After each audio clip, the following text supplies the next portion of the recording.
This week at NASA. The biggest storm on the sun in years erupted on January 22nd with a huge solar flare, an Earth-directed coronal mass ejection, or CME, and a burst of fast-moving, highly energetic protons. According to NOAA's Space Weather Prediction Center, these solar energetic particles caused the strongest solar radiation storm since September 2005. We're expecting to reach the solar maximum in terms of activity sometime around next year. So we're expecting to have more these kinds of solar eruptions in the coming 2 or 3 years. Closely monitored by NASA scientists, the storm caused no major disruptions to operating technological systems in space or on the ground, such as satellite communications or high-voltage power transmission. The warming of the Earth's surface continues. That, according to scientists at NASA's Goddard Institute for Space Studies in New York, who say the average global surface temperature in 2011 was the 9th warmest since 1880. The finding continues a trend in which 9 of the 10 warmest years in the modern meteorological record have occurred since 2000. GISS monitors global surface temperatures on an ongoing basis and has found that the average temperature around the globe in 2011 was 0.92 degrees Fahrenheit warmer than it was around 1950.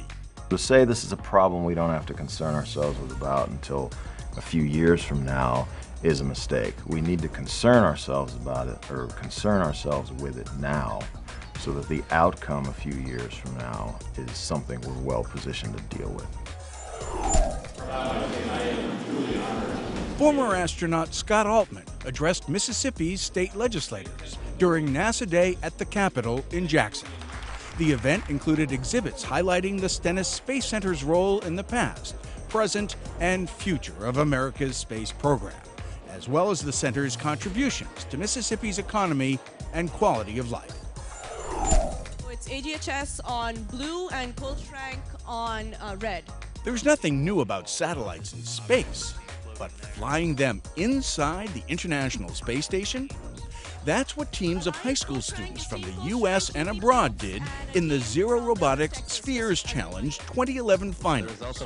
Televised live on NASA TV, the event featured these bowling ball-sized devices called Synchronized Position Hold Engage Reorient Experimental Satellites, being flown on the station using software programs developed by the students. Operated and maintained by the Ames Research Center, the Spheres National Laboratory facility on board the ISS is exploring whether these mini-satellites can affordably test spacecraft navigation in a microgravity environment. The Spheres competition is a collaboration of NASA, the Massachusetts Institute of Technology, and the Defense Advanced Research Projects Agency, or DARPA.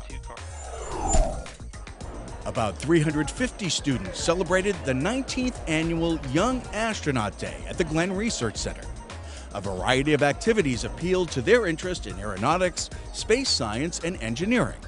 The younger children enjoyed challenges like balancing marbles on a plate in a vacuum chamber, while the older members of our next generation of explorers investigated the building of robotic vehicles able to travel across a simulated planetary surface. Selected as a NASA astronaut after 7 rejections, Cleveland area native Mike Foreman spoke of how persistence can help realize your dreams.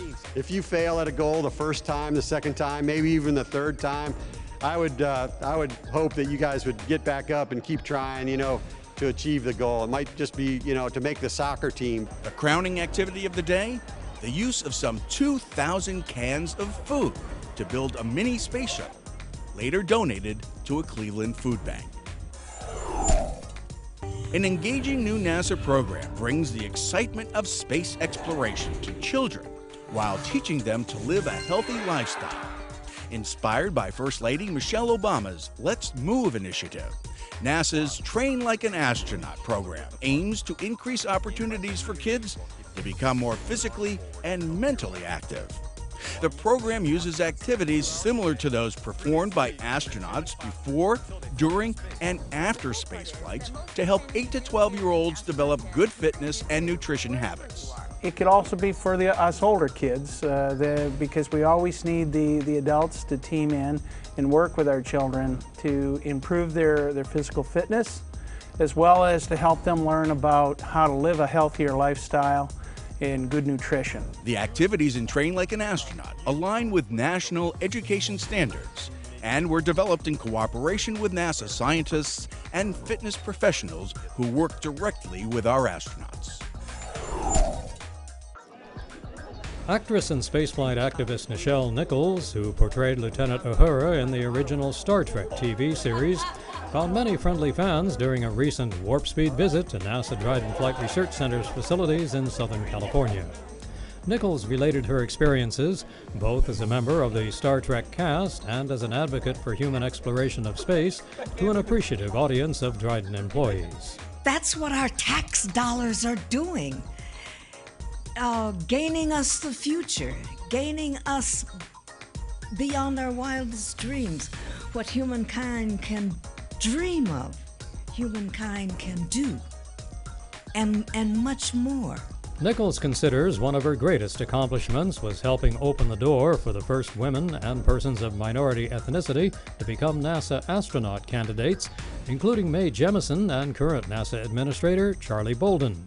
She stressed that Americans not only have the opportunity, but the duty to ensure that NASA's space exploration program remains viable as it seeks to go where no man or woman has gone before. I was always talking to Star Trek fans about why space, why it's important. It's our space. But do you understand that that's not them doing that, that's ours? It belongs us. NASA belongs to me. Say it, everybody. NASA belongs to me.